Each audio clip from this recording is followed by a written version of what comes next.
Before we get started, I want to remind everyone that the information in this presentation is not to be or construed as investment advice. The information presented are subject to change without notice, and while we have made every reasonable effort to ensure that the content is reliable and accurate, we have not independently verified the content and are not responsible for errors therein. Please consult a professional advisor before putting a loonie in any of these financial markets.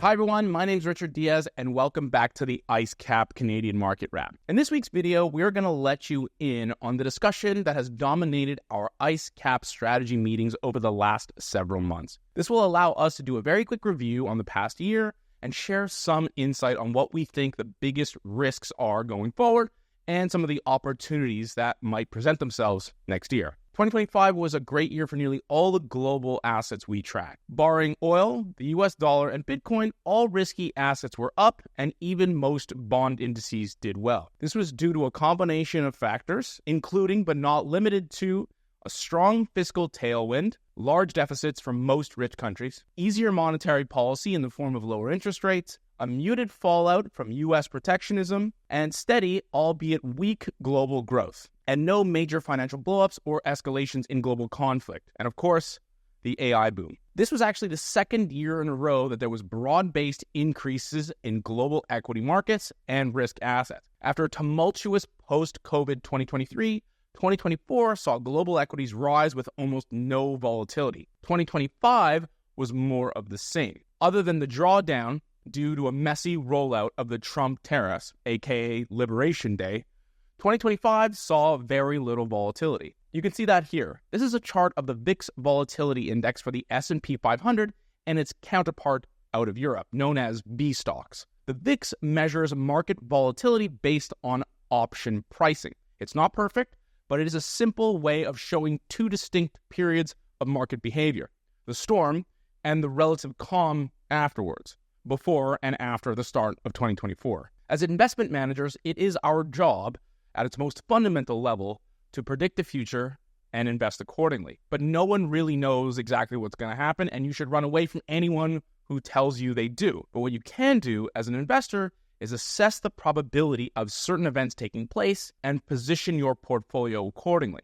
And this brings us to the following flowchart. The past couple of years have seen a very low volatility, and this is despite the growing risks in both equity and bond markets, as well as in geopolitics. It is our view that the probability of yet another year of very little to no volatility is very low. Furthermore, these past couple of years have engendered a complacency with some retail investors, as evidenced by all-time highs in equity market valuation. This chart shows us the U.S. investors are more invested in the stock market than at any time in the last 75 years. Sector concentration, which highlights that equity market performance is increasingly concentrated in a smaller and smaller number of companies. And eye-watering valuations. This is but one example, but the cyclically adjusted price-earnings ratio has broken 40 for only the second time ever. This means that everyone who has invested over the last couple of years is looking like a genius, and few, if any, think that this party will ever stop. This complacency, as we would describe it, comes at a time where there are some financial market indicators suggesting that things are not all right. One of these signs or signals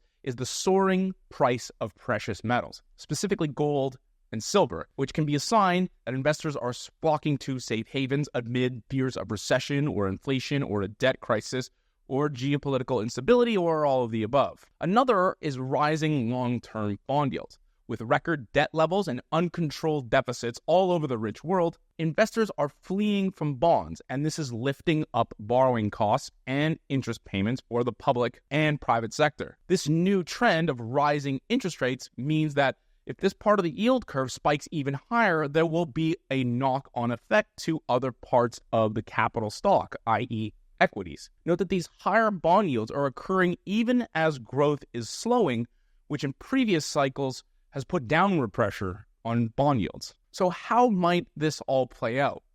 What does a world with higher volatility look like?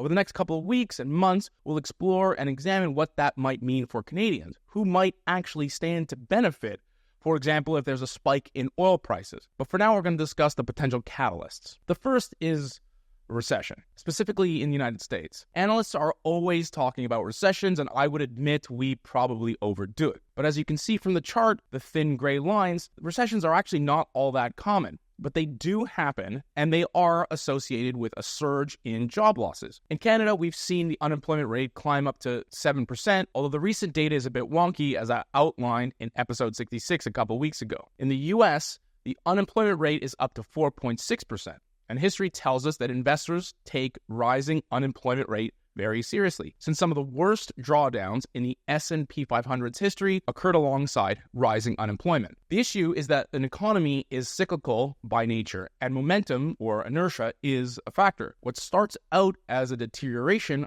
often turns into an outright contraction, eventually dragging asset prices lower. The next catalyst might not be from a deterioration from the economy, but from an external shock. This might be China invading Taiwan, or the private credit market blowing up, or something else altogether we haven't thought of. The point is not knowing exactly what might happen. For us, it's really about trying to figure out where the risks are and how they might affect our client portfolios. If one of these events happens, one thing is for sure: risk assets will not be happy. And after years of building complacency, we view that people aren't really positioned for it. The other side of the coin isn't about risks at all. It's rather opportunity. There are always ways to take advantage of wholesale changes in sentiment, increases in price volatility, and position for much lower markets, certainly after such an incredible run. Although we've previously demonstrated that the correlations of different equity markets go to 1 in a crisis, that is to say they move together, there are specific markets that might actually do very well if something kicks off, let's say, in Iran. Over the next couple of weeks, we'll dig into some of these, and we will argue that Canada, by default, is actually really well positioned to take advantage of some of these risks. But for now, I just want to thank everybody for tagging along on this journey, for supporting me each week. Happy New Year, everyone. Thank you again for watching, liking, subscribing, and following along. And as always, we manage money for families all across Canada and the world, so please feel free to get in touch.